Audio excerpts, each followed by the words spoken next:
تو اکثر لوگوں کی الہات کرنے کی، اسلام چھوڑنے کی اہم وجہ میں سے ایک وجہ تقدیر پر ایمان کو نہ سمجھ پانا، اور کئی لوگوں کو تقدیر کے تعلق سے لا علمی، تقدیر کے تعلق سے جہالت، تقدیر کے تعلق سے کم علمی سے لوگ جو ہے کھیل لیتے ہیں، ان کے عقائد سے کھیل جاتے ہیں۔ تقدیر پر جو ایمان ہم بات کرتے ہیں اس میں 4 چیزیں داخل ہیں۔ پہلا العلم، اس کا معنی یہ کہ اللہ کو علم تھا، الکتابہ، جو اللہ کو علم تھا کہ اس کی مخلوق پیدائش کے بعد کیا کرنے والی، اس نے وہ علم کو لکھ دیا، الکتابہ، اس کو لکھ دیا۔ المشیہ، معنی یہ کہ اللہ تعالیٰ جو چاہتا ہے وہی ہوتا ہے، اور چوتھا الخلق، مطلب اللہ نے اس کے بعد تخلیق کی، چیزوں کو وجود میں لایا۔ تقدیر یہ ہمارے ایمان کا ایک رکن ہے، ایمان کے جو ارکان ہیں اس میں سے ایک رکن تقدیر پر ایمان ہے۔ تقدیر کا اچھا ہونا اور برا ہونا یہ ایک مسلمان کے لیے ضروری ہے کہ اس کے پر مکمل طور پر ایمان اس کا ہو۔ اور اس کے اندر ہم دیکھتے ہیں کہ بہت سارے لوگوں کو کنفیوژن ہوتا ہے، شبہ ہوتا ہے، شک میں ہوتے ہیں، کوئی اس میں افراد و تفرید میں ملوث ہے تو کوئی اس کے پر ایمان یقینی نہیں رکھتا ہے۔ کچھ لوگ اتنا اس کے پر تقدیر پر ایمان رکھتے ہیں کہ کچھ کرتے ہی نہیں، انہیں لگتا ہے کہ جو بھی کچھ ہوگا اللہ کی مرضی سے ہوگا، تقدیر سے ہوگا، ہمیں کچھ کرنے کی ضرورت ہی نہیں ہے۔ کچھ لوگ ایسے ہوتے ہیں کہ وہ تقدیر پر ایمان نہیں رکھتے، وہ کہتے ہیں کہ جو بھی ہوگا ہماری اپنی محنت، اپنی علم، اپنے فلسفے، اپنی کوشش سے ہوتا ہے، اس میں اور کسی چیز کا آواز اور دخل نہیں ہوتا ہے۔ اور تقدیر پر ایمان یاد رکھیے بڑی اہم چیز ہے، بڑی اہم چیز۔ سب سے پہلی چیز تو یہ جو ایمانیات کے جو 6 ستون ہیں یا 6 رکن جو بیان کی جاتی ہے اس میں سے ایک رکن نہیں یاد رکھ۔ ہم تمام لوگ ایمانیات کے تعلق سے جانتے ہیں ایمانیات کے جو 6 رکن ہیں۔ کون کون سے؟ آمنت باللہ، میں ایمان لاتا ہوں اللہ پر، و ملائکتی، اس کے فرشتوں پر، وہ کتبی، اس کی کتابوں پر، وہ رسولی، اس کے رسولوں پر، والیوم الآخری، اور آخرت کے دن پر، والقدر خیری و شری، اور تقدیر کا اچھا یا برا ہونا اللہ کی طرف سے۔ تو یہ 6 رکن ارکان جس کو ہم کہتے ہیں ایمانیات کی عادت، اور اسلام کے 5 ہیں، شہادت، نماز، روزہ، زکوٰۃ و حج۔ تو یہ 6 رکن میں سے ایک رکن ہے تقدیر پر ایمان، اور تقدیر پر ایمان یاد رکھیے بڑی اہم چیز۔ نبی اکرم صلی اللہ علیہ وسلم نے اپنی زندگی میں یہ بات بتا دی تھی کہ دنیا سے میرے جانے کے بعد سب سے پہلے جس چیز میں لوگ فتنہ کریں گے اور پرابلم کریٹ کریں گے وہ یہ ہوگا کہ تقدیر پر ایمان میں وہ گڑبڑ کریں گے، اور یہ ہوا۔ نبی اکرم صلی اللہ علیہ وسلم کے جانے کے فوراً بعد صحابہ کے زمانے میں جو ہے قدریہ، جبریہ، الگ الگ فرقے نکلے جنہوں نے تقدیر کے معاملے میں ہی سب سے پہلے گڑبڑ کیا تھا۔ لہذا تقدیر کا معاملہ بڑا نازک ہے۔ یقیناً اپنی تقریر میں بھی میں اس کے گہرائیوں میں نہیں جاؤں گا، اس کے ڈیپتھ میں نہیں جاؤں گا، اس کو ہم بہت زیادہ ڈسکس نہیں کریں گے، کیونکہ نبی اکرم صلی اللہ علیہ وسلم نے اس کا بہت زیادہ ڈسکشن پسند نہیں کیا، اس پر بہت زیادہ تبصرہ ہو، مباحثے ہو، باتیں ہو، تذکرے ہو، یہ پسند نہیں کیا۔ لیکن یہ بات میں اپنے آپ کے سامنے رکھنے میں جو ہے پیچھے نہیں ہٹ سکتا ہوں کہ سب سے زیادہ لوگ جو الہات کو اختیار کر رہے ہیں، الہات سمجھتے ہیں آپ، اسلام کو چھوڑ رہے ہیں، ملحد بن جا رہے ہیں، مطلب وہ وقت کو ہی سب کچھ سمجھنے لگ رہے ہیں، یہ دہریہ بن جا رہے ہیں، مطلب وہ کہتے ہیں ٹائم سب کچھ ہے، بس یہی پاور ہے، یہی سب کچھ ہے۔ تو اکثر لوگوں کی الہات کرنے کی، اسلام چھوڑنے کی اہم وجہ میں سے ایک وجہ تقدیر پر ایمان کو نہ سمجھ پانا، اور نتیجتاً پھر اپنے کنکلوژنز اور ساری چیزیں نکالنا۔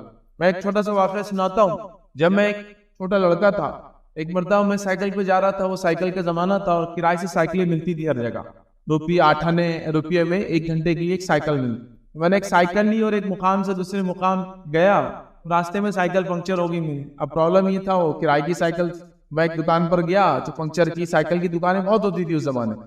ایک دکان پر جا کر بیٹھا تو ایک صاحب وہاں تقدیر پر ڈسکس کر رہے تھے، اور میری اس چھوٹی عمر میں جو چیز نے مجھے بہت اثر ڈالا وہ اس آدمی کی چند اقوال تھے، میں اس سے پریشان ہو گیا۔ حالانکہ چھوٹا تھا لیکن ذہن پریشان ہو گیا کہ اس کا کیا معنی ہے، یہ کیسے سمجھا جائے گا، جبکہ ایک میں بھی ہو سکتا 8-9 سال کا بچہ رہا ہوں۔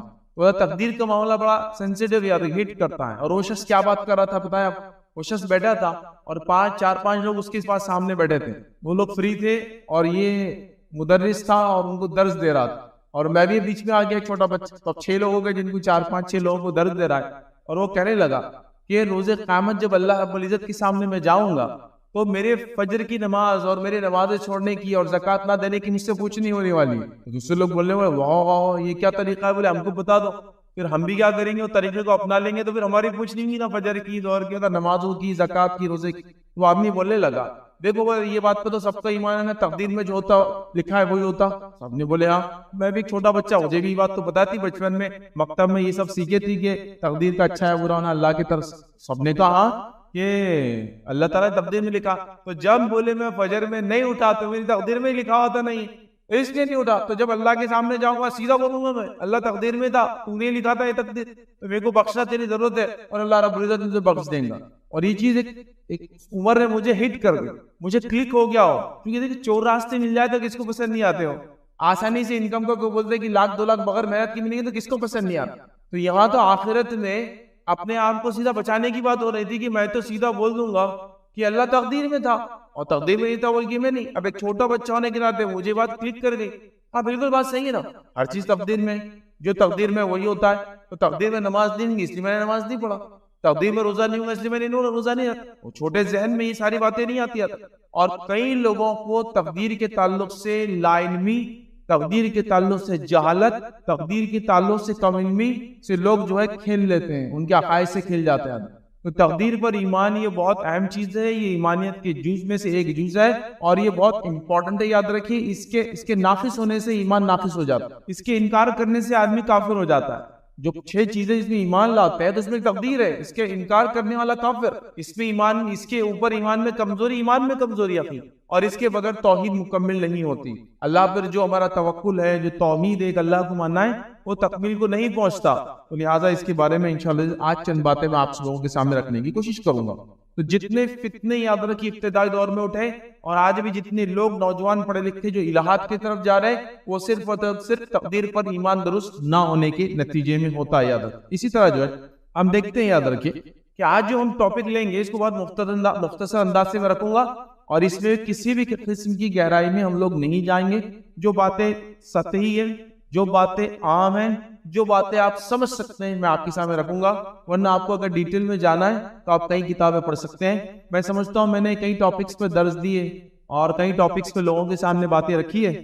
شاید ہی میں نے اتنی کتابیں جو اس ٹاپک کو تیار کرنے میں پڑھی, شاید ہی اتنی کتابیں میں نے اس سے پہلے کمی پڑھی ہوں. میں نے تقریباً 5-7 کتابیں مکمل پڑھی, جب جا کے میں کچھ پوائنٹس تک پہنچ پایا جو میں سمجھا سکوں ایکسپلینیٹلی.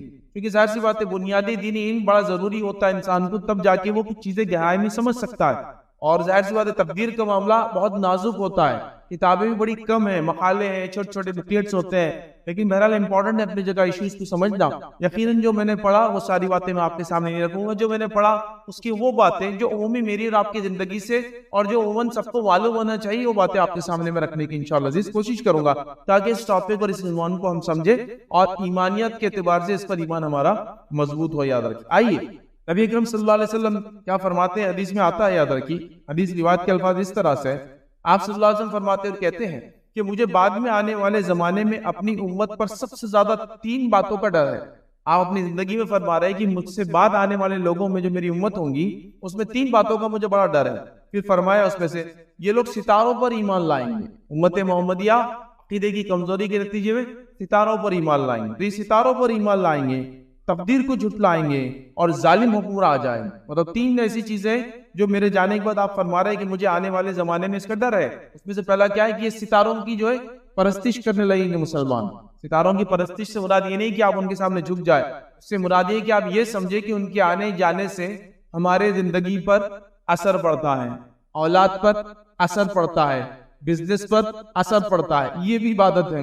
دوسرا کیا کریں گے, وہ تقدیر کا انکار کریں گے, تقدیر کو جھٹلائیں گے. انکار کا معنی یہ نہیں کہ ہر بار کو میں تقدیر کو نہیں مانتا ہوں, اس کی غلط سلط تعویلات بھی کرنا, اس کو عجیب و غریب ڈھنگ سے جیسا میں سمجھتا ہوں ویسا سمجھنا. جیسا وہ ایک علامہ نے مجھے بچپن میں سمجھا دیا تھا کہ میں تو جاؤں گا اور اللہ تعالیٰ کو بول دوں گا تقدیر میں تھا, نمازیں نہیں تو میں نے نہیں پڑھا, اللہ بولے گا جا جنت میں, ویری گڈ. تو اس طرح سے نہیں یاد رکھے, تقدیر کو جھٹلائیں گے. یاد رکھے اللہ کے رسول نے پہلے پیشن گوئی کر دی تھی, امت اس معاملے میں گڑبڑ کرنے والی ہے تقدیر کے معاملے میں. اسی طرح یاد رکھیے تقدیر سے مراد کیا, تو تقدیر سے مراد یہ ہے کہ تقدیر سے مراد اللہ کا اپنا علم اور حکمت کے مطابق ساری کائنات کا ان کے وجود سے پہلے اندازہ اور فیصلہ کرنا ہے. تقدیر کا معنی کیا ہے, تقدیر کا معنی یہ ہے کہ اس سے مراد یہ ہے کہ اللہ کا اپنا علم اور حکمت کے مطابق ساری کائنات کو, ٹھیک ہے, کا ان کے وجود سے پہلے اندازہ لگانا یا اس کا فیصلہ کرنا. مطلب اللہ نے جب تخلیق کیا, کائنات کو وجود میں لایا, تو اس سے پہلے اللہ نے جو اس کے بارے میں فیصلہ کیا, یہ تقدیر ہوتی ہے, اور اس کے علم میں تھا. یاد رکھیں, تو یہ فیصلہ یاد رکھیں, یہ تقدیر ہے. یاد رکھیں, اور یہ جو ایکسپلینیشن تھا, یہ تقدیر کا جو یہ تعارف تھا, یہ علامہ صالح العثیمین رحمہ اللہ نے لکھا تھا. یاد رکھیں کہ اللہ کا یہ علم اس کی مخلوق کو وجود میں لانے سے پہلے جو اس کو پتا تھا. تو اس بات کو آپ سمجھیے, اس کو کہتے ہیں تقدیر یاد. اب اس کو تقدیر بھی بولتے ہیں لوگ, قسمت بھی بولتے ہیں لوگ, قدر اور قضا بھی بولتے ہیں, بہت مختلف ناموں سے بھرا. اس کو چل رہا ہے قسمت میں نیتا میرے بولتے ہیں, تقدیر ہی مراد ہے, اس سے یاد رکھ. قسمت تقسیم سے لفظ آتا ہے بہرحال, لیکن اردو میں اس کو تقدیر بھی بولتے ہیں, یاد رکھیے قسمت بولتے ہیں اس کو عام زبان میں. تو بہرحال یہ اب تقدیر جو ہے یاد رکھیے 4 امور پر مشتمل ہے. مطلب تقدیر پر جو ایمان ہم بات کرتے ہیں اس میں 4 چیزیں داخل ہیں. بہت آسان سے چیزیں آپ اس کو یاد رکھیں. پہلا العلم, دوسرا الکتابہ, تیسرا المشیہ, اور چوتھا یاد رکھیے الخلق. کیا معنی ہے؟ پہلا العلم, اس کا معنی ہے یہ کہ اللہ کو علم تھا کہ اس کی مخلوق پیدائش کے بعد کیا کرنے والی ہے. الکتابہ, جو اللہ کو علم تھا کہ اس کی مخلوق پیدائش کے بعد کیا کرنے والی, اس نے وہ علم کو لکھ دیا, الکتابہ اس کو لکھ دیا. المشیہ, معنی یہ کہ اللہ تعالیٰ جو چاہتا ہے وہی ہوتا ہے. اور چوتھا الخلق, مطلب اللہ نے اس کے بعد تخلیق کی چیزوں کو وجود میں لایا, اب وہ وہی کرتی ہے جو اللہ نے لکھ رکھا ہے. ٹھیک ہے, یہ 4 چیزیں. آئیے ایک چیز کو مختصر سمجھنے کی کوشش کرتے. پہلا العلم, اس بات پر ایمان کہ اللہ ازل سے ابد تک ہر چیز جو اجمالاً ان بریف اور تفصیلاً ان ڈیٹیل سے واقف ہے. علم کا معنی ہے کہ اللہ تعالیٰ ازل سے ابد تک, سٹارٹ سے اینڈ تک ہر چیز کا ان بریف, اجمالاً اور ان ڈیٹیل نالج رکھتا ہے. اس کو مائنیوٹ ڈیٹیل سے معلوم ہے, گریٹر ڈیٹیل سے معلوم ہے. اللہ تعالیٰ کو تمام چیزوں کا علم ہے, یاد رکھیں. چاہے اس علم کا تعلق اس کی ذات کے بارے میں ہو, مطلب اللہ کی خود کے بارے میں تھا, اللہ کو وہ علم بھی تھا, یا اس کے بندوں کی افعال کے بارے میں ہو, اللہ کو تمام چیزوں کا علم ہے. مطلب اللہ تعالیٰ کو خود کے بارے میں اور اس کی مخلوقات کے بارے میں پرائر مکمل نالج تھا کہ اس کی مخلوق, اس کے بندے کیا کرنے والے, چاہے چھوٹی چیز ہو چاہے بڑی چیز ہو. اس بات کو آپ سمجھ لیں. تو یہ العلم پہلی بنیاد ہے یہ تقدیر کے اندر کہ اللہ کو علم تھا ہر چیز کا. اور یہ پوائنٹ کو آپ آخر تک یاد رکھیں میرے درس کے ختم ہوئے, چونکہ تقدیر کا تعلق علم سے اللہ کے. چونکہ بہت سارے لوگوں کا کیا رہتا, اب جب اللہ نے لکھ دیا آپ بول رہے تو وہ ہونے والا ہے, تو میری غلطی کیا ہے پھر اس کے اندر. تو اللہ نے جو لکھا ہے اپنے علم سے لکھا ہے کہ اس کی تخلیق کے بعد مخلوق کیا کرنے والی تھی. مطلب جب اللہ نے آدم کو بنایا, آدم کو پتا تھا آدم کیا کرنے والے ہیں, تو آدم کیا کرنے والے ہیں, تو اللہ نے اس چیز کو لکھ دیا. وہ لکھ دیا بول کے اب ہو رہی ہے, لیکن اللہ کو معلوم تھا بول کر لکھا گیا. ابھی آگے اور آئیں گے تو اور ایکسپلین کروں گا اس پوائنٹ کو. مطلب اللہ نے آدم کو بنایا, اللہ جانتا تھا آدم کیا کرنے والے, تو اللہ نے پہلے سے لکھ دیا جو آدم کرنے والے تھے, یا آپ کرنے والے تھے, یا میں کرنے والا تھا, ایک چمٹی کرنے والے تھی, ہوا میں کیا ہوتا ہے, ایک پتے کی زندگی کیسی تھی, ہر چیز کے بارے میں کمپلیٹ نالج ان بریف اور ان ڈیٹیل, اجمالاً اور تفصیلاً اللہ کو سب معلوم تھا اپنی ذات کے بارے میں اور مخلوقات کے بارے میں. یہ امپورٹنٹ پوائنٹ ہے. سیکنڈ پوائنٹ اس کا کیا تھا, ہم نے جو دیکھا الکتابہ. پھر اللہ نے کیا کیا, اپنے علم کے مطابق جو اس کو معلوم تھا اس کی مخلوق کیا کرنے والی, اور اللہ کا علم کمپلیٹ ہوتا ہے, اس کا نالج کمپلیٹ ہوتا ہے, تو اس نے اس چیز کو لکھا دیا. کہاں لکھا اس چیز کو, علم کو لوح محفوظ پر, پریزرو ٹیبلٹ جس کو کہتے ہیں. لوح محفوظ کیا ہے, یہ آسمانوں کے اوپر ہے. یہ کیا ہے, تختیاں ہیں جس پہ اللہ نے ساری چیزوں کو لکھ دیا ہے جو قیامت تک ہونے والی ہے. اسی لیے حدیث میں آپ نے یہ الفاظ بار بار سنے ہوں گے, قلم سوکھ چکی ہے, مطلب آپ کوئی چیز بدلنے والی نہیں ہے, nothing can change, یہ اس کا معنی ہے. تو اللہ نے اس چیز کو لکھ دیا. تو آپ کتابہ کا معنی ہے اس بات پر ایمان کہ اللہ نے سب کچھ لوح محفوظ پر لکھ رکھا ہے, جو اللہ کو علم تھا اس نے وہ لکھ دیا. الکتابہ اس کو مکمل طور سے اس نے ریٹن فارم میں کر دیا. اور اس بات کو سورہ حج سورہ نمبر 22 آیت نمبر 70 میں اللہ نے فرمایا رکھا, الم تعلم ان اللہ یعلم ما فی السماء والارض, کیا تجھے نہیں معلوم کہ اللہ تعالیٰ کو ساری چیزوں کا علم ہے جو کچھ آسمان اور زمین میں. ان ذالک فی کتاب, اور یہ تمام باتیں کتاب میں لکھی ہوئی ہے. ان ذالک علی اللہ یسیر, اور یہ تو اللہ کے لیے بڑا آسان تھا. ہر چیز اللہ نے کہا کتاب میں لکھی ہے. کتاب سے مراد لوح محفوظ. اب اس میں کوئی چینج نہیں ہونے والا, اس لیے ہم کو کہا گیا کوئی چیز ہو جائے گھٹنا تو اگر مگر مت کہا کرو, کیونکہ وہ لکھا ہوا تھا وہ ہو گیا, لکھا ہوا تھا وہ ہو گیا. ٹھیک ہے, اللہ نے کہا یہ بڑا اس کے لیے آسان. اسی طرح صحیح مسلم کی روایت ہے, نبی اکرم صلی اللہ علیہ وسلم فرماتے ہیں اور کہتے ہیں کہ اللہ رب العزت نے جو ہے کائنات کو وجود میں لانے سے پہلے 50,000 ایئرز پہلے تقدیر کو لکھ دیا تھا. اور اس حدیث میں الفاظ ہے اللہ نے پہلی مخلوق اپنی پیدا کی. اللہ کی پہلی مخلوق کیا مانو ہم کو, اللہ نے اپنی پہلی مخلوق پیدا کی اور قلم کو پیدا کیا, پین. اللہ کی پہلی مخلوق کوئی نبی اور کوئی رسول نہیں ہے, کوئی دوسری چیز نہیں ہے. پین سب سے پہلی مخلوق ہے جو کریٹ کیا اللہ نے, اور قلم سے کہہ دیا لکھ دے, اور قلم نے ہر وہ چیز لکھ دی جو ہونے والی. یہ کب ہوا, ہماری تخلیق, کائنات کی تخلیق سے 50,000 ایئرز پرائر ہوا. صحیح مسلم کی روایت. تو اللہ نے لکھ دیا کتاب میں, اللہ کے لیے آسان تھا. کب لکھا؟ 50,000 ایئرس. ٹھیک ہے, اور یہ اصل تقدیر جس کو بولتے ہیں لوح محفوظ پر جو لکھا گیا یہ اصل چیز ہے. تو یہ صحیح مسلم کی روایت. تیسرا جو پوائنٹ تھا اس کے اندر تقدیر میں ایمان پہ ہوتا ہے المشیہ, مطلب کوئی بھی چیز اللہ کے ول کے بغیر نہیں ہوتی, اس کے مرضی کے بغیر نہیں ہوتی, اس کی اجازت کے بغیر نہیں ہوتی. نیک کام اس کی مرضی کے بغیر نہیں ہوتے اور برائی بھی اس کی مرضی کے بغیر نہیں ہوتی, لیکن ہم کہیں گے اس کی اجازت کے بغیر نہیں ہوتی. اس لیے کہ شر بھی اللہ کی طرف سے ہے, خیر بھی اللہ کی طرف سے ہے, لیکن علماء لکھتے ہیں کہ شر کو ڈائریکٹلی اللہ کی طرف ہم منسوب نہیں کریں گے, وایا کریں گے, وہ بھی اللہ کی طرف سے. آپ پوچھ سکتے ہیں پھر شر بھی اللہ کی طرف سے خیر بھی, تو یہ کیسا معبود ہوا جو شر بھی پیدا کرتا ہے؟ دیکھیے اللہ تعالیٰ خیر شر دونوں پیدا کرتا ہے. پچھلے زمانوں میں لوگ یہ بات سمجھ نہیں پائے تو انہوں نے کیا کیا, دو معبود بنا دی, اچھائی کا خدا اور برائی کا خدا. وہ کہتے ہیں کہ اچھائی کو کریٹ کرنے والا اللہ ہے, برائی کو بنانے والا کوئی اور ہے. یہ دوسرے مذاہب میں آپ اگر فلسفی پڑھیں گے تو آپ کو سمجھ میں آئیں گا, کیونکہ انہوں نے کہا اللہ تو پاک ہوتا ہے نا, کریٹر تو پاک ہوتا ہے, لیکن اللہ نے شر کو بھی بنایا, لیکن جس کو کہتے ہیں ایبسولوٹ ایول جس کو بولتے ہیں, وہ اللہ نے نہیں پیدا کیا. لیکن چیزوں کو اللہ ایسے گھماتا ہے کہ خیر سے شر اور شر سے خیر نکل کے وہ برائی اچھائی دونوں ایک ساتھ ہوتے ہیں. مثال دیتا ہوں سمجھنے کی, جیسے چور نے چوری کی, چور کو فائدہ ہوا, تو چوری چور کے لیے کیا ہوئی؟ خیر, اچھائی ہوئی نا, اس کو مال مل گیا, چلیے, حالانکہ وہ غلط ہے لیکن اس کو تو خوشی بھی مال ملا. چور پکڑا گیا, اچھا جب چور نے چوری کی تو اس کو خیر ملا, وہ خوش ہو گیا. مالک کو کیا ہوا؟ نقصان. اس کے لیے چوری کیا ہو گئی؟ شر. چور کے لیے چوری کیا ہو گئی؟ خیر. چور پکڑا گیا, چور کا ہاتھ کٹا گیا, چوری چور کے لیے شر بن گئی, مالک کے لیے کیا بن گیا؟ چور کا پکڑا جانا, خیر. ایک ہی چیز میں سے دیکھیے دونوں چیزیں نکل رہی, خیر اور شر ایک ہی سکے کی پہلو ہے.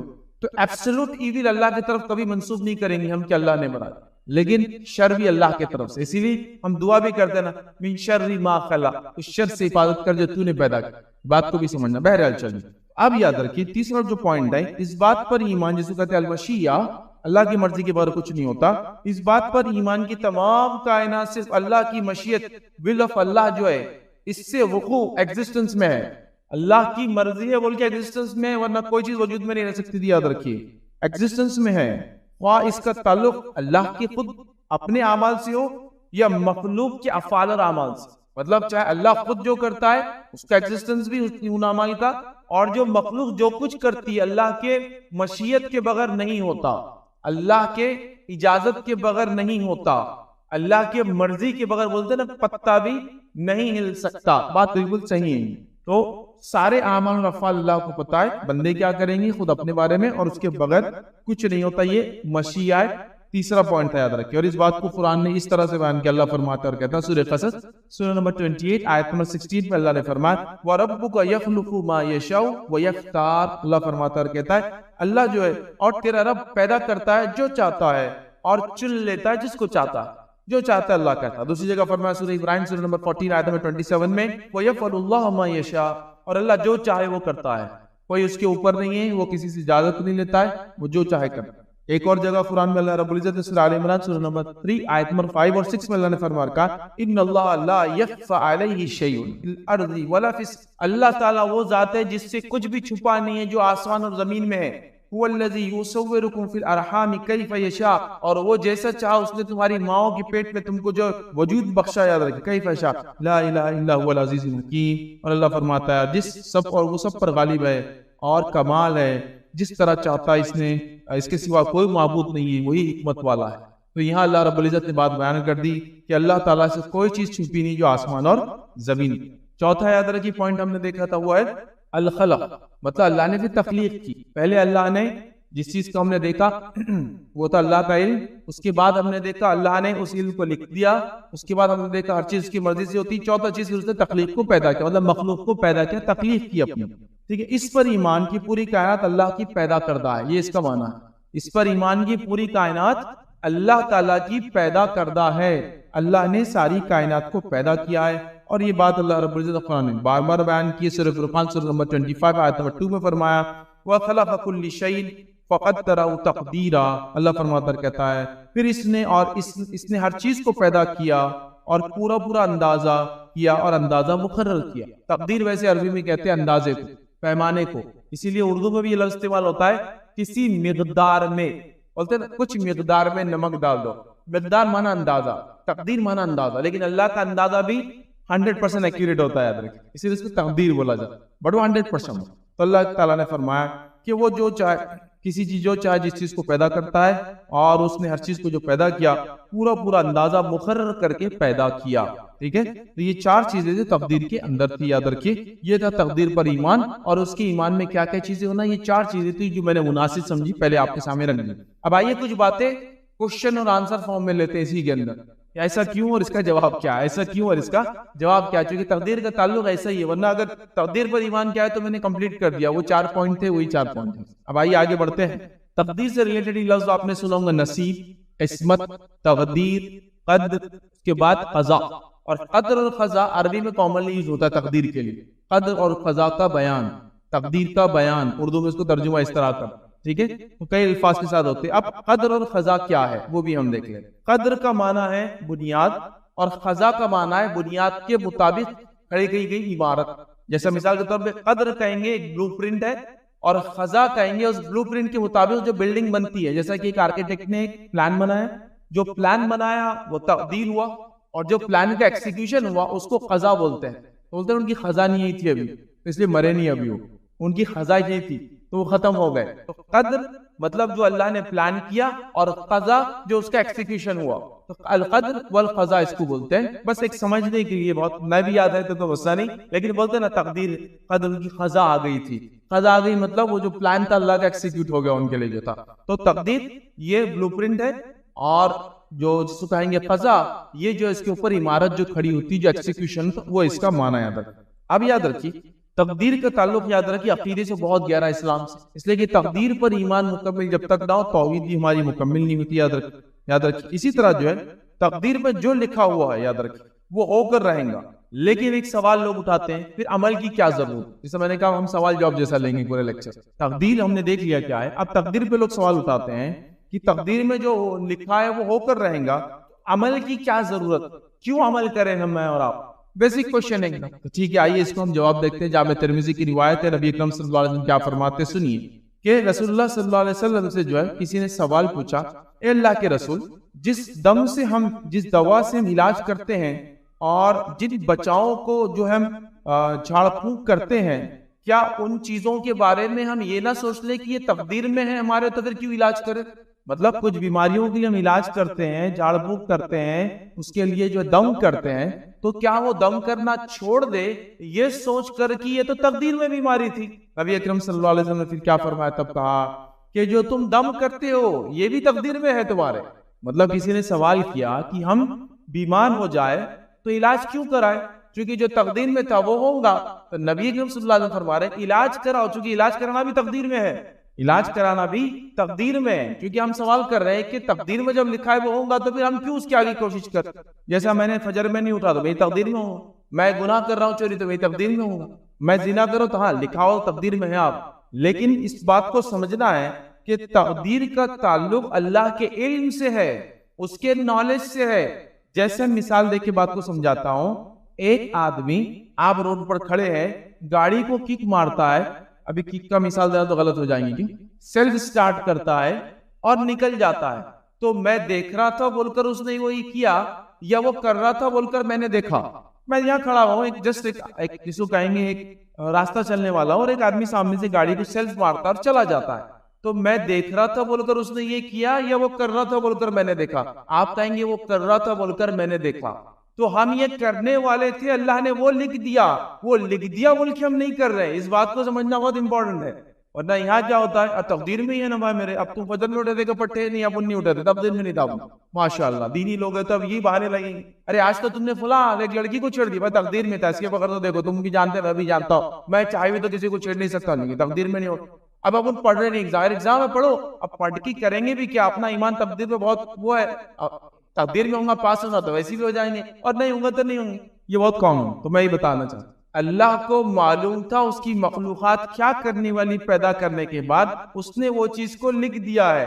اب آپ یہ بہانہ نہیں بول سکتے وہ لکھا ہوا ہے بول کے میں کر رہا ہوں. اللہ کو معلوم تھا ہم کرنے والے بول کر لکھا ہوا ہے. یہ امپورٹنٹ آسپیکٹ ہے, اس کا یاد رکھ.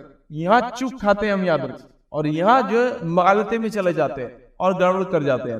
کیونکہ اگر ایسا معنی تقدیر کا لیا جائے تو چور کا چوری کرنا بھی جائز ہوا, ایک آدمی کا نماز پڑھنا بھی جائز ہوا, چونکہ وہ بھی تقدیر میں اور یہ بھی تقدیر میں. ایک آدمی کا زنا کرنا بھی جائز ہوا اور ایک آدمی کا جو ہے پاکیزہ زندگی گزارنا بھی جائز ہوا. ریزن نہیں کیا پڑے دونوں تقدیر میں, تو یہ مانا نہیں. مخلوق کرنے والی تھی تو اللہ کو پتا تھا کہ اس کو جب میں پیدا کروں گا تو یہ کیا کروں گا, وہ اس نے لکھ دیا. اب جو لکھ دیا, ڈپریشن اور اس کا اسلامی علاج. تو ڈپریشن یاد رکھیے کوئی مذاق کا موضوع نہیں ہے. ڈپریشن ایک جینوین اور ریئل سائیکولوجیکل بولیے یا مینٹل ہیلتھ کا ایشو ہے, یاد رکھیے, جس کو سالو کرنے کے لیے ہم کو ساری تدابیریں, ساری ٹیکنیکس, ساری چیزیں کرنے کی ضرورت ہے.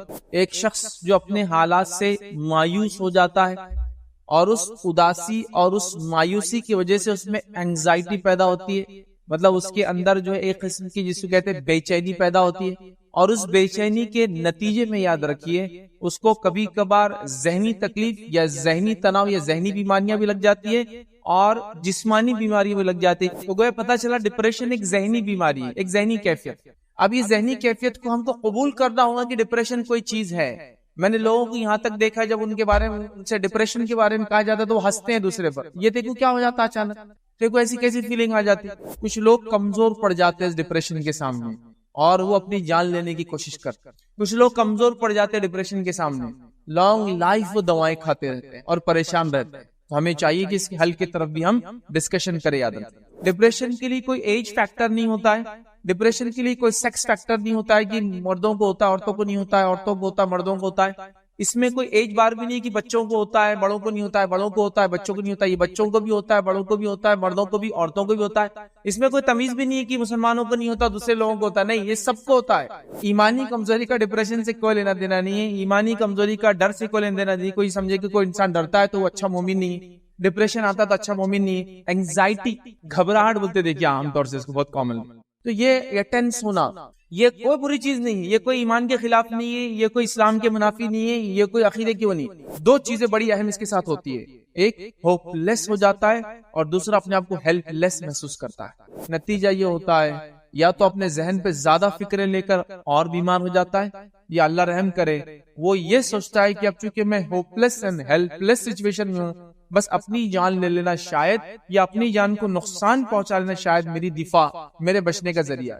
یہ حالات ایسے اخباروں میں ہم پڑھ رہے ہیں کہ 8, 9 اور 10 سال کے بچے ڈپریس ہو جا رہے ہیں, اور ڈپریس ہونے کے بعد وہ جو قدم اٹھا رہے ہیں نا وہ اور بھی ڈینجرس ہے. یاد رکھیں ایک لائن میں یہ بتائی کہ ڈپریس انسان کے ساتھ کیا کرنا چاہیے, تو میں کہوں گا اس کو امیدیں دلانا چاہیے اور اس کو جو ہے یہ یقین دلانا چاہیے کہ اللہ کی مدد آنے والی. اس کو کیا کرنا چاہیے, اس کی ہوپ لیس سچویشن کو اور اس کی ہیلپ لیسنس کو دور کرنا چاہیے, یہ بول کر کہ تم بالکل امید رکھو کل تمہارے لیے اچھا ہے اور اللہ رب العزت ہمارے ساتھ ہے.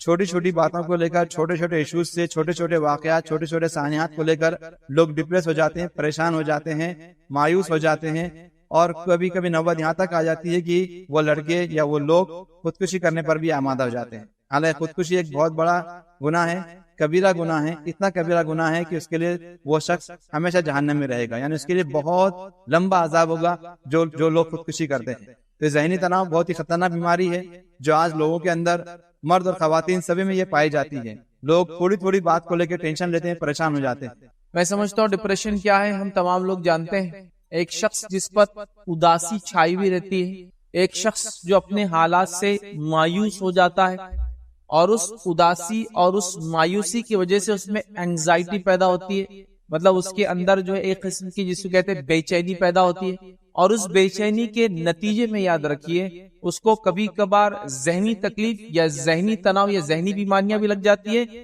اور جسمانی بیماری بھی لگ جاتی ہے, جیسا کہ پیٹ کا ہمیشہ خراب رہنا, اسی طرح کسی اعضاء میں کنٹینیوس پین یا تکلیف ہونا, سر کا درد ہمیشہ ہوتا چلا جانا, یہ تمام چیزیں پھر اس کو ہونے لگتی ہے. لیکن جو ڈپریشن ہے یہ ذہنی بیماری, اس بات کو آپ یاد رکھیں. جنرلی ڈپریشن کا فزیکل بیماریوں سے بھی تعلق ہوتا ہے, لیکن فزیکل بیماری کے بارے میں جو آدمی زیادہ سوچ لیتا ہے تبھی ڈپریس ہوتا ہے اور ذہنی بیمار ہوتا ہے. تو گویا پتا چلا ڈپریشن ایک ذہنی بیماری ہے, ایک ذہنی کیفیت. اب یہ ذہنی کیفیت کو ہم کو قبول کرنا ہوگا کہ ڈپریشن کوئی چیز ہے. میں نے لوگوں کو یہاں تک دیکھا جب ان کے بارے میں ان سے ڈپریشن کے بارے میں کہا جاتا ہے تو وہ ہنستے ہیں دوسرے پر. یہ دیکھو کیا ہو جاتا اچانک, دیکھو ایسی کیسی فیلنگ آ جاتی. کیوں ہم کو پرابلم نہیں ہے کہ زندگی میں نہیں ہو سکتے ہیں, آپ کو پرابلم ہے, آپ الگ ڈھنگ سے اس کو لیتے ہیں, ان کو بھی پرابلم ہے, یہ الگ ڈھنگ سے اس پر ریاکٹ کر رہے ہیں. تو ڈپریشن یاد رکھیے کوئی مذاق کا موضوع نہیں ہے, ڈپریشن ایک جینوین اور ریئل سائیکولوجیکل بولیے یا مینٹل ہیلتھ کا ایشو ہے، یاد رکھیے، جس کو سالو کرنے کے لیے ہم کو ساری تدابیریں، ساری ٹیکنیکس، ساری چیزیں کرنے کی ضرورت ہے۔ جب بھی کوئی انسان اس سے گزرتا ہے، دوسرے انسان کا کام ہے اس کو بہت سنجیدہ اور سیریسلی لے۔ ڈپریشن کے لیے کوئی ایج فیکٹر نہیں ہوتا ہے، ڈپریشن کے لیے کوئی سیکس فیکٹر نہیں ہوتا ہے کہ مردوں کو ہوتا ہے عورتوں کو نہیں ہوتا ہے، عورتوں کو ہوتا ہے مردوں کو ہوتا ہے۔ اس میں کوئی ایج بار بھی نہیں کہ بچوں کو ہوتا ہے بڑوں کو نہیں ہوتا ہے، بڑوں کو ہوتا ہے بچوں کو نہیں ہوتا ہے۔ یہ بچوں کو بھی ہوتا ہے، بڑوں کو بھی ہوتا ہے، مردوں کو بھی عورتوں کو بھی ہوتا ہے۔ اس میں کوئی تمیز بھی نہیں ہے کہ مسلمانوں کو نہیں ہوتا دوسرے لوگوں کو ہوتا ہے، نہیں، یہ سب کو ہوتا ہے۔ لوگوں کو غلط فہمی ہوتی ہے مسلمان کو ڈپریشن نہیں آتا، نہیں، غلط بات، مسلمان کو بھی ڈپریشن آتا ہے، لیکن ایک مسلمان اس پہ جو ریاکشن دیتا ہے، اس کے بعد جو ایکشن کرتا ہے وہ پازیٹیو ہوتا ہے، جس سے وہ ڈپریشن ختم ہو جاتا ہے۔ لیکن ایسا ہو ہی نہیں سکتا کہ کوئی انسان ہو اور وہ ڈپریس کبھی زندگی میں نہ ہوا ہو، کبھی نہ ڈرا ہو حالات سے، کبھی فکریں اس کو نہ آئی ہو فیوچر کی، کبھی کوئی بات کو جو پاسٹ میں ہوگی سوچ کے وہ گھبرایا نہ ہو۔ سب کو ہوتا ہے۔ ایک مومن انسان اپنے گناہوں سے گھبرا جاتا ہے، پریشان ہو جاتا ہے۔ کبھی کبھار ایک انسان اپنے دنیا کی حالت سے پریشان ہوتا ہے، کاش میں ایسا کرتا تو آج یہاں ہوتا، یہ بھی ہوتا ہے۔ تو ڈپریشن کے لیے کوئی ریس، کلر، سیکس، ایج کچھ بھی نہیں یاد رکھ، یہ سب کو ہوتا ہے، سب کو ہو سکتا ہے۔ یہ ایسا بھی نہیں کہ یہ گورے لوگوں کو زیادہ ہوتا ہے اور بلیکس کو نہیں ہوتا، سب کو ہوتا ہے۔ یہ ایشینز کو ہوتا ہے، بلیکس کو ہوتا ہے، وائٹس کو ہوتا ہے، سب کو ہوتا ہے، یاد رکھ۔ بس فرق یہ ہے کہ جب آدمی اس کو وہ کیفیت میں جاتا ہے، وہ اس پر کیا ایکشن لیتا ہے بعد میں، مطلب اس کا دفاع کیسے کرتا ہے، یہ امپورٹنٹ فیز ہے۔ کچھ لوگ کمزور پڑ جاتے ہیں اس ڈپریشن کے سامنے اور وہ اپنی جان لینے کی کوشش کرتے ہیں۔ کچھ لوگ کمزور پڑ جاتے ہیں ڈپریشن کے سامنے، لانگ لائف وہ دوائیں کھاتے رہتے ہیں اور پریشان رہتے ہیں۔ تو ہمیں چاہیے کہ اس کے حل کی طرف بھی ہم ڈسکشن کریں۔ یاد رکھیں ڈپریشن، یاد رکھیے حقیقت ہے، اور اس کو ہیلدی انوائرمنٹ میں ڈسکس کرنے میں نہ جس کو مسئلہ ہے اس کو کوئی تکلیف ہونا چاہیے، نہ لوگوں کو تکلیف ہونا چاہیے۔ یہ ڈسکشن کا موضوع ہونا چاہیے، یہ ٹاپک ہم ڈسکس کرنا چاہیے۔ میں اس لیے کہہ رہا ہوں کہ حالات ایسے اخباروں میں ہم پڑھ رہے ہیں کہ 8، 9 اور 10 سال کے بچے ڈپریس ہو جا رہے ہیں، اور ڈپریس ہونے کے بعد وہ جو قدم اٹھا رہے ہیں نا وہ اور بھی ڈینجرس ہے۔ یاد رکھیں اللہ تعالیٰ رحم کرے، اللہ تعالیٰ ہمارے لیے آسانی کرے، بہت ڈینجر۔ مطلب میں یہاں تک آپ کو بتا سکتا ہوں کہ 10 سال کے بچوں نے خودکشی کر لی، کیونکہ نہ والدین سمجھ پائے ڈپریشن کیا ہے، نہ بچہ کوپ کر پایا، مطلب نہ سمجھ پایا اور نہ اس کا دفاع کر پایا۔ کوپ مطلب اس کو لڑنا، اس کے خلاف بات کرنا، اس کو برداشت وہ نہیں کر پایا، کیونکہ سوسائٹی اس کو ڈسکس نہیں کر رہی۔ ہم سمجھ رہے یہ ٹیبو ہے، مطلب اگر کوئی بول رہا میرے کو ڈپریشن آ رہا تھا، تو ایمانی کمزور ہے، ڈپریشن آ گیا، نہیں، ایمانی کمزوری کا ڈپریشن سے کوئی لینا دینا نہیں ہے۔ ایمانی کمزوری کا ڈر سے کوئی لینا دینا نہیں۔ کوئی سمجھے کہ کوئی انسان ڈرتا ہے تو وہ اچھا مومن نہیں ہے، ڈپریشن آتا تو اچھا مومن نہیں ہے۔ اینگزائٹی، بے چینی ہوتی ہے، سلسلاہٹ بولتے ہیں نا قسم کی، پیر ہاتھوں میں وہ بے چین ہو گیا، دل نہیں لگ رہا کسی کام میں، گھبراہٹ بولتے دیکھیے عام طور سے اس کو بہت کامن۔ تو یہ ٹینس ہونا، یہ کوئی بری چیز نہیں ہے، یہ کوئی ایمان کے خلاف نہیں ہے، یہ کوئی اسلام کے منافی نہیں ہے، یہ کوئی عقیدے کی وہ نہیں۔ ہاں اصل چیز ہے کہ ایک مومن جب ان کیفیت سے جاتا ہے، ڈر ہے، خوف ہے، بے چینی ہے، ڈپریشن ہے، اینگزائٹی ہے، فیئر ہے، تو وہ ایکشن کیا لیتا ہے، ریئیکٹ کیسا کرتا ہے، جوابی کاروائی کیسے کرتا ہے، یہ امپورٹنٹ ہے۔ لیکن کبھی بھی یہ مت سوچئے کہ اچھا مومن ڈپریس نہیں ہو سکتا، ایک مومن کو ڈر نہیں ہو سکتا، ایک مومن خوفزدہ نہیں ہو سکتا، ایک مومن فیوچر کی فکر نہیں کر سکتا، ایک مومن پاسٹ کی فکر کر کے پریشان ہو سکتا ہے، پاسٹ کے گناہوں سے پریشان ہو سکتا ہے، فیوچر کے حالات سے پریشان ہو سکتا ہے، سامنے دکھنے والی چیزوں سے ڈر سکتا ہے، بالکل کامن ہے، کوئی اس میں وہ نہیں ہے۔ تو اس کا ایمان سے مت جوڑیے اور اس کو ڈسکشن کا ٹاپک بنائیے، بات کیجیے گھر میں۔ بچوں کو بھی ڈپریشن آ رہا ہے، اب ڈسکشن نہیں ہو رہا ہے، بات نہیں ہو رہی، سمجھایا نہیں جا رہا ہے، وہ کچھ بھی ایکشن نہیں لے رہے بیچارے، سمجھ نہیں پا رہے۔ تو لہٰذا گھر میں بیٹھ کے بات کرنے میں کوئی مسئلہ نہیں۔ ایک اداسی کی کیفیت، ذہنی پریشانی کی کیفیت، جس کے اندر آدمی دو چیزیں بڑی اہم اس کے ساتھ ہوتی ہے، ایک ہوپ لیس ہو جاتا ہے اور دوسرا اپنے آپ کو ہیلپ لیس محسوس کرتا ہے۔ یہ سچویشن جو ڈپریشن کی ہے، اس میں آدمی ہوپ لیس ہو جاتا ہے، اس کو کوئی سامنے روشنی، اس کو بولتے ہیں نا، ایک امید کی کرن نظر نہیں آتی ہے، ہوپ لیس، اور دوسرا وہ ہیلپ لیس محسوس کرتا ہے اپنے آپ، مطلب کوئی اس کا یار اور مددگار نہیں ہے، وہ سوچتا ہے۔ اور بس جب وہ ہوپ لیس اور ہیلپ لیس ہو کر وہ صحیح جگہ نہیں اپنے آپ کو ڈائیورٹ کرتا، صحیح ڈائریکشن میں نہیں جاتا، نتیجہ یہ ہوتا ہے یا تو اپنے ذہن پہ زیادہ فکریں لے کر اور بیمار ہو جاتا ہے، یا اللہ رحم کرے وہ یہ سوچتا ہے کہ اب چونکہ میں hope less and help less situation میں ہوں، بس اپنی جان لے لینا شاید، یا اپنی جان کو نقصان پہنچا لینا شاید میری دفاع، میرے بچنے کا ذریعہ۔ تو کئی لوگوں کو دیکھا گیا وہ جب ڈپریشن کی کیفیت میں آتے ہیں تو اپنی نسوں کو کاٹ لیتے ہیں، مرنے کے لیے نہیں، لیکن وہ بھی ان کو اچھا لگتا ہے، جسموں کو اپنے کاٹ لیتے ہیں پریشانی سے، چونکہ ان کو سمجھ میں نہیں آتا وہ کیا کرے۔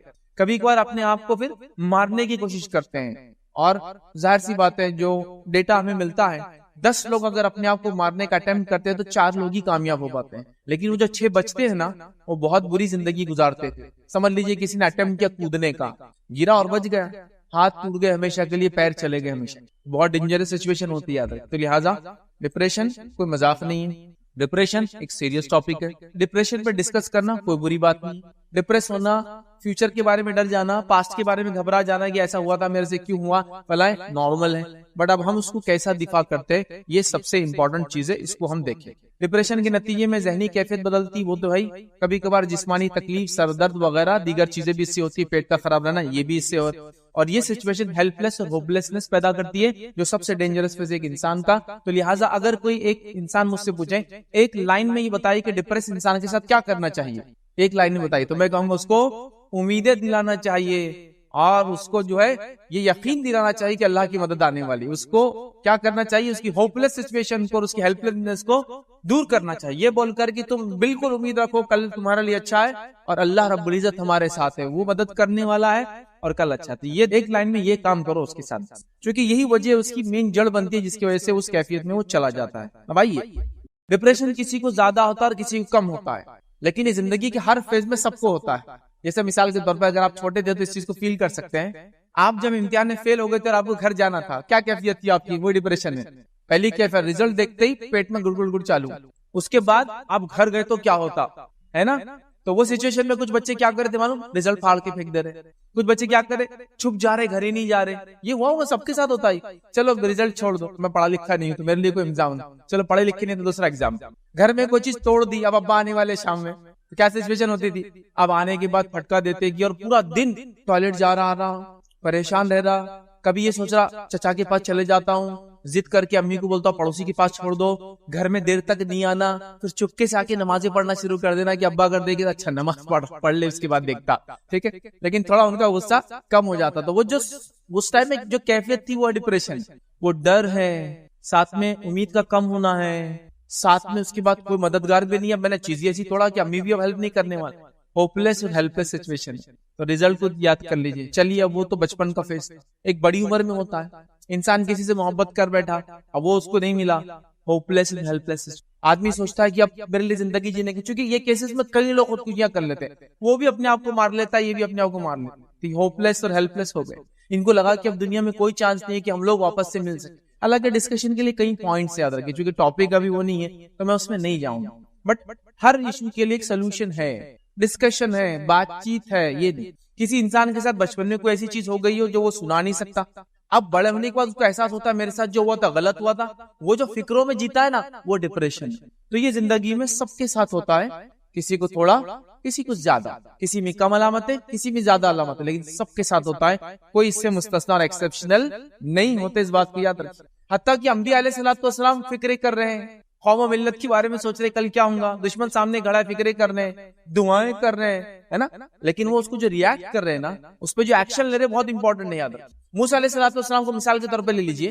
موسیٰ علیہ الصلوۃ والسلام کا واقعہ جب بھی آئے گا، ڈر اور خوف کا ذکر اس کے اطراف میں آنے والا کہیں نہ کہیں، کہ اللہ نے کہا ہے موسیٰ تمہارے ہاتھ میں کیا ہے، تو موسیٰ نے کہا یہ چھڑی ایسا، تو کیسے پھینکو، جو پھینک کے سانپ بنا. موسیٰ ڈر کر پلٹ گئے.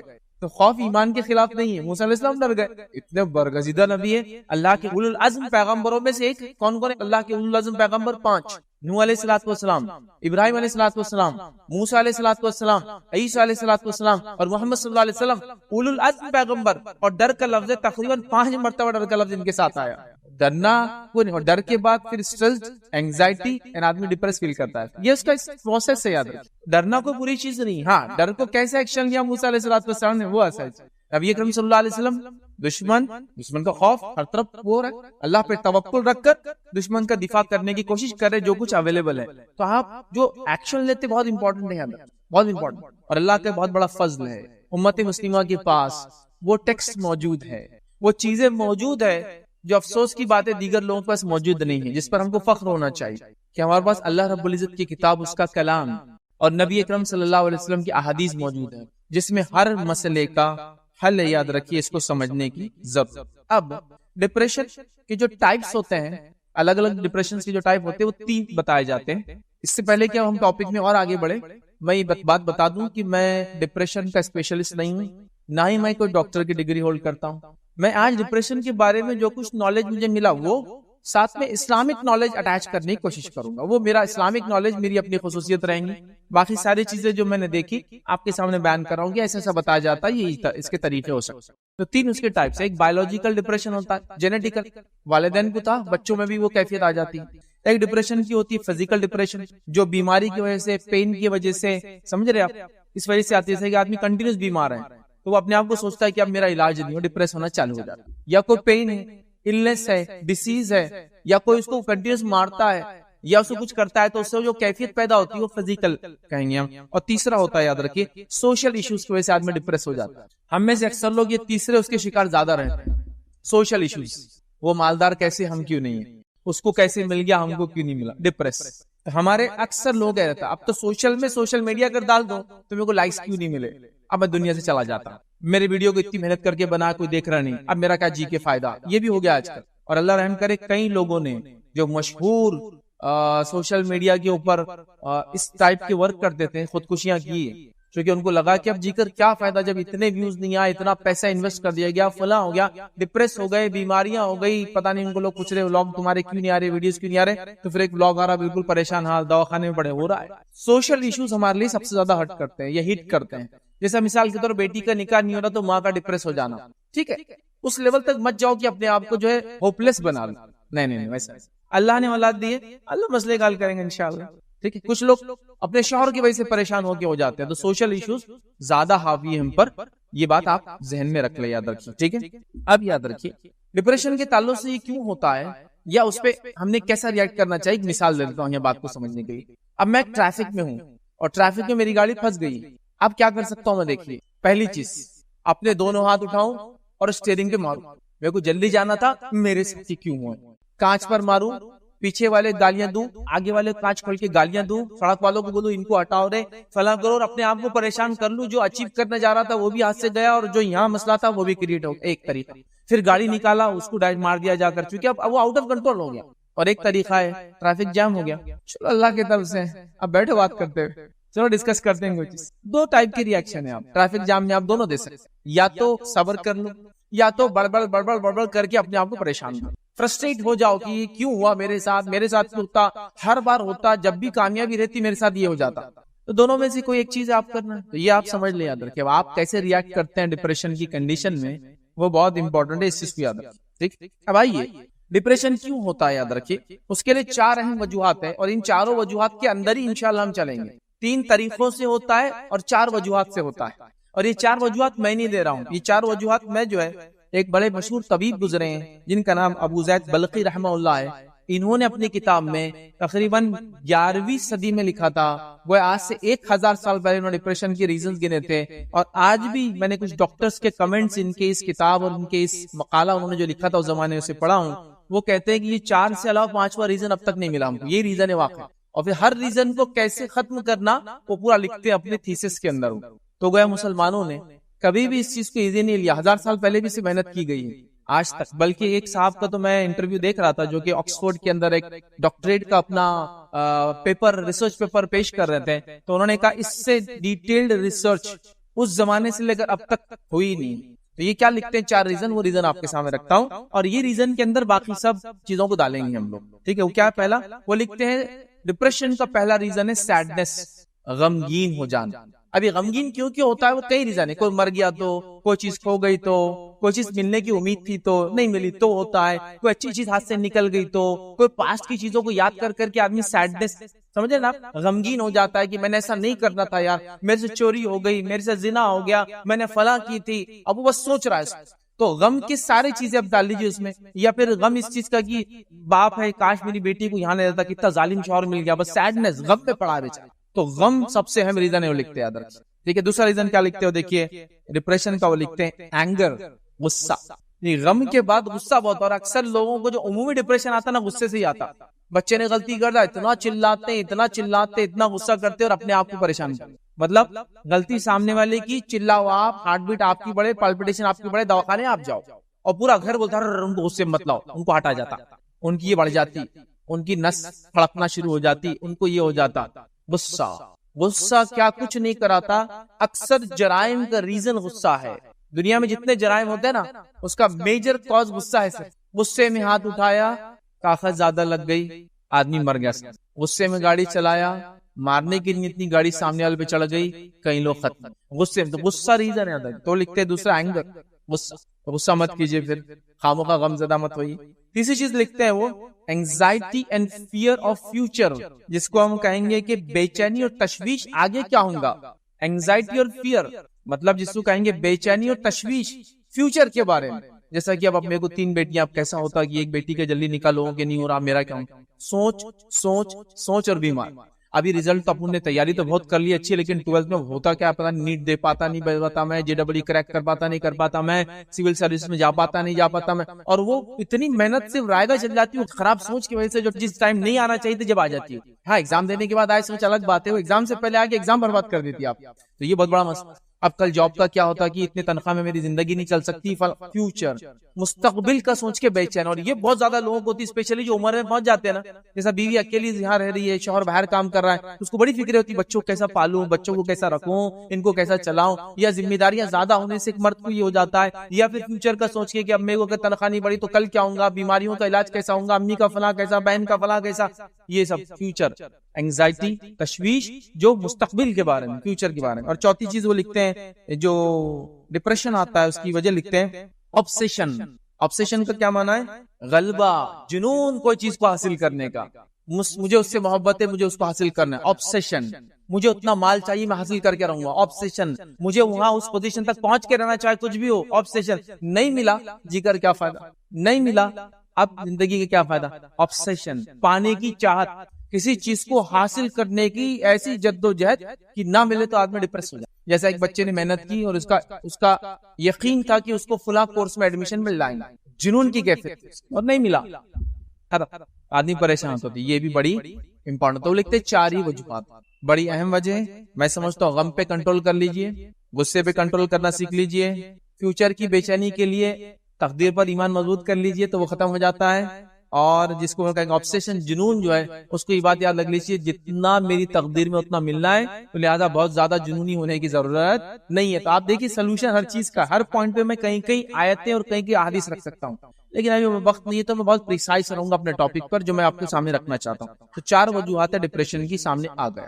اب آئیے ڈپریشن کی علامتیں کیا ہے, علامتیں سائنس کیا ہوتی ہے, میں وہ رکھنے کی کوشش کرتا ہوں. ڈپریشن کی علامتوں میں سے ایک علامت یاد رکھیں, ہر وقت اداس رہنا اور سوچتے رہنا, یہ علامت میں سے ایک علامت ہے. اسی طرح بھوک کا نہ لگنا, وہ فکروں کی وجہ سے آدمی بھوک پیاس بھول جاتا ہے, بھوک اور پیاس کا نہ لگنا. نیند کا نہ آنا, کیونکہ آدمی جب فکریں کرتا ہے, دیکھیے آپ تھوڑی سی فکر لے کے بستر پہ لیٹیے, پھر آپ سو نہیں سکتے, کہیں دیر تک خالی ادھر پھر ادھر, ادھر پھر ادھر. تو سونے کے فارمولے میں سے ایک فارمولا ہے, ذہن کو صاف رکھ کے لیٹنا. آپ سوچتے ہوئے لیٹیں گے پھر نیند نہیں آئیں گے, نیند اڑ جائے. اور یہ فکروں سے نیند اڑنا بالکل عام ہے. انبیاء علیہ الصلوۃ والسلام کا اپنی امت کی فکریں کر کے رات رات بھر جاگنا عام, لیکن ریاکٹ کیسا کرتے امپورٹنٹ ہے. آپ ریاکشن کیسا دیتے, فکریں انبیاء کو بھی, لیکن انہوں نے اپنے آپ کو ہلاک نہیں کر لیا. اس نیک لوگوں کو بھی ہوتی ہے اپنے اعمال کے, لیکن وہ ہلاک نہیں کرتے, اس کو سولوشن نکالتے ہیں. ٹھیک ہے, تو لہٰذا نیند کا نہ آنا.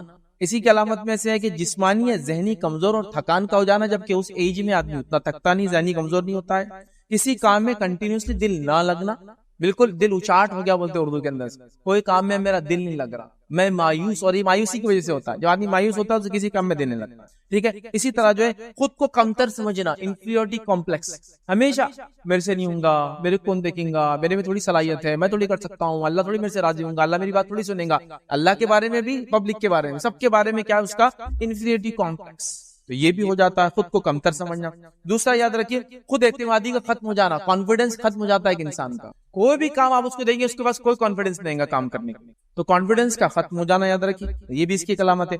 اسی طرح جو ہے ماضی میں ہوئی کوئی غلطی کو بار بار کنٹینیوسلی یاد کرنا, پاسٹ میں جو مسٹیکس ہوئی اس کو کنٹینیوسلی ریپیٹیڈلی یاد کرنا. جیسا مثال کے طور پر پاسٹ میں نے ایک فلاں آدمی کو مار دیا تھا, یار نہیں ماننا, ٹھیک ہے توبہ کر لو اللہ سے, معافی مانگ لو اس سے, نہیں کرنا تھا, نہیں ہونا تھا یار, نہیں ہونا تھا, اور وہ پھر اس کا پارٹ آف لائف بن جاتا, بس وہ اسی میں ڈپریس ہو جاتا. یا پھر مثال کے طور پر میں نے بچی کا نکاح ایسا کیا تھا, تھوڑا پیسہ زیادہ خرچ کر دینا تھا ہر جب, تو یہ آج سننے کو نہیں ملتا, یہاں دعوت نہیں کی فلاں, تھوڑا زیادہ کا میری غلطی ہو, میں نے خرچ کر دیا, اور کنٹینیوسلی ریپیٹ کرتا ہے, بس پرابلم. گاڑی لے لیا,